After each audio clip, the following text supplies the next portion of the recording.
Hey there, I'm estate planning attorney Paul Rabelais, and in this video I'm going to not only describe the difference between a last will and testament based plan and a revocable living trust based estate plan, but I'm going to describe some of the deeper nuances that are involved.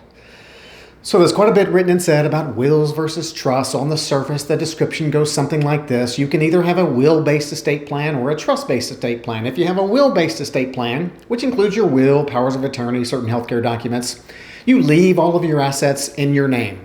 Your home, other real estate, brokerage accounts, bank accounts, and LLC or other business interests, to name a few. In your will, you designate who will inherit your estate assets, and you will designate an executor of your estate. A will plan is really simple to establish because you don't have to retitle any of your assets. You simply leave everything in your name. If you become incapacitated, you'll have the durable power of attorney, which makes it easy for the people that you designated in that power of attorney to transact for you during your lifetime if you can't transact for yourself. But the main knock on the will plan is that, generally speaking, I'll describe some exceptions later in this video, your assets in your name will be frozen and your survivors will be forced to go through a court and attorney involved probate process in order to gain access to those assets that were in your name and frozen when you die. For example, if when you die you have a rental property that's solely in your name, that probate court proceeding will be required to enable either your executor to sell the property and disburse the proceeds to your heirs, or if it's not appropriate for the rental property to be sold, a judge will need to sign a court order ordering that title to the rental property be transferred to the appropriate heir or heirs. Now, it's impossible to accurately predict probate expense and how long a probate will take because each one is different and there are so many moving parts. But let's just assume there's a married couple with a will plan and the total value of their various estate assets is $3 million. Just for kicks, let's assume that when each spouse dies, there are $20,000 in probate expenses, and each probate takes 9 months from start to finish to complete. Now let's look at how that compares to the revocable living trust-based estate plan. With a trust plan, you create a trust and all of the how my estate gets distributed provisions and the who handles the distribution of my estate when I die provisions are included in your trust instrument instead of your will. And a key to using a trust to avoid probate includes transferring those assets that are in your name and would have to go through probate if they were in your name to your trust. The thing to know is assets that are titled in your trust when you die are not frozen and they do not need to go through the court and attorney involved probate process. The successor trustee that you designate in your trust instrument will have immediate access to be able to sell assets that need to be sold and to transfer trust assets to your heirs, who are also known as the beneficiaries of your living trust. So the $20,000 probate expense, or whatever the number might be, and the 9-month probate delay, or whatever the time frame might be, is avoided. Now let's look a little closer because it's often not that black and white. First, let's look at the issue of the partially funded living trust. It's often stated that one of the drawbacks of the living trust plan is that it is crucial in order to avoid probate to make sure that every asset that you own, or at least every probate asset that you own, IRAs, for example, are non-probate assets because even though they are titled in your individual name, you can designate beneficiaries who will inherit your IRA outside of the court and attorney involved probate process. But every asset you own must be titled in the name of the trust when you pass away. It's often stated that if you leave even one probate asset out of the trust, then the whole purpose of creating the trust-based plan has been defeated. But there are 2 points I want to make here. One, if only 1 or 2 assets are not titled in the name of your trust when you pass away, then the court and attorney involved probate process only deals with those 1 or 2 assets. All of the trust assets can be dispersed immediately after you pass away to your trust beneficiaries by the trust successor trustee. So if the heirs can quickly get their hands on most of their inheritance through the trust quickly, it sometimes minimizes or eliminates the friction that would otherwise occur if they all had to wait on probate to receive any of their inheritance. And here's another point worth mentioning. And this point can apply when a living trust is created but no assets were titled in your living trust when you pass away. You see, virtually everyone who creates a revocable living trust also creates a last will and testament. And when someone who creates a living trust creates a will, this will is commonly referred to as a pour-over will. The will essentially says if there's anything in my name when I die, then I direct that it be transferred or poured over into my trust. It's somewhat of a catch-all in case when you die, you have assets that are in your name and not in your trust, the probate will be necessary to transfer or pour over those assets into your trust for ultimate distribution to your trust heirs or beneficiaries. Now, on its face, someone might say, what a disaster. Mom created this living trust and named her 4 kids as beneficiaries of her trust, but she didn't transfer any of her assets to her trust when she was alive, so now her entire estate must go through probate. What a disaster.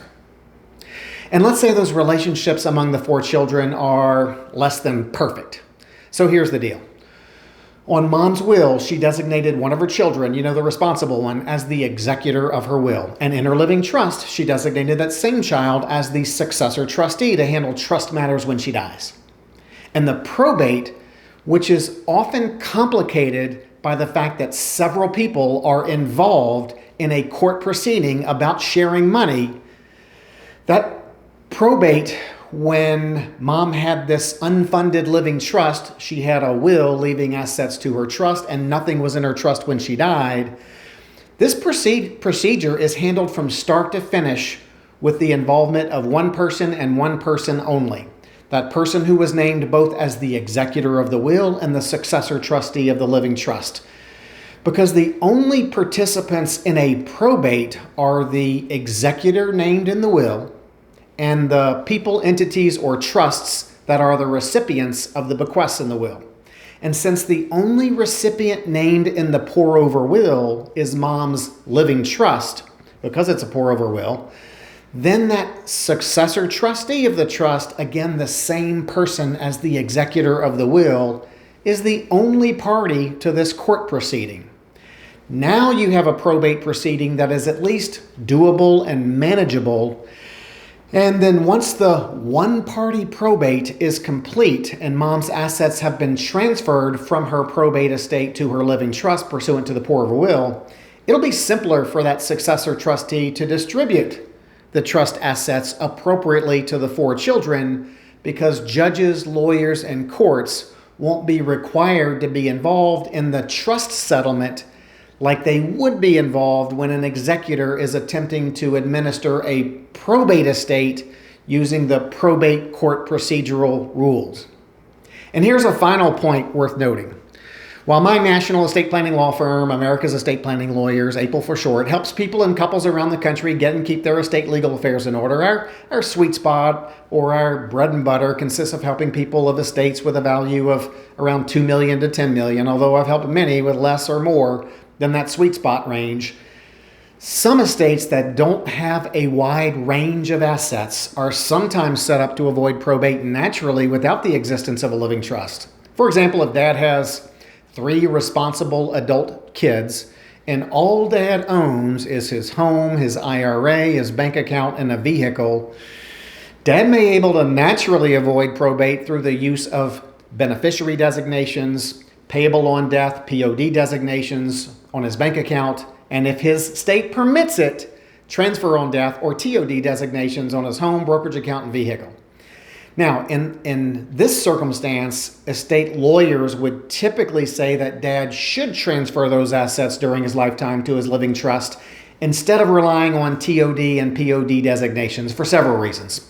One, if Dad needs to leave those assets to a trust because either heirs can't handle money well, or they are minors, or Dad wants to further protect the inheritance from the children's divorces, or Dad is in a blended family situation and he wants the assets to be available for a second spouse and then revert back to his children when his surviving spouse dies.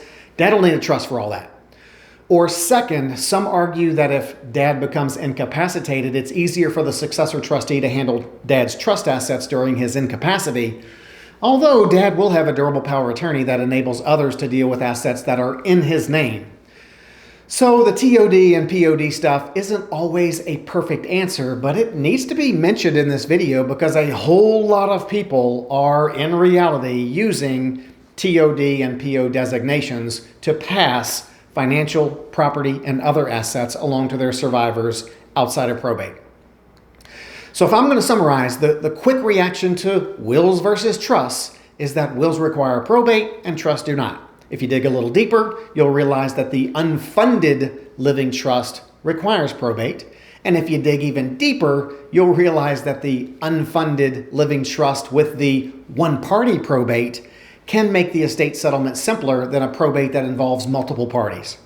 And finally, state legislatures continue to enact legislation enabling its citizens to pass along more and more of their assets outside of probate through TOD and POD designations. Hope that helps. If you'd like to schedule your estate planning design Zoom meeting to figure out the best way to leave an impactful inheritance for your survivors and loved ones, feel free to click the link in the description below. Have a great day.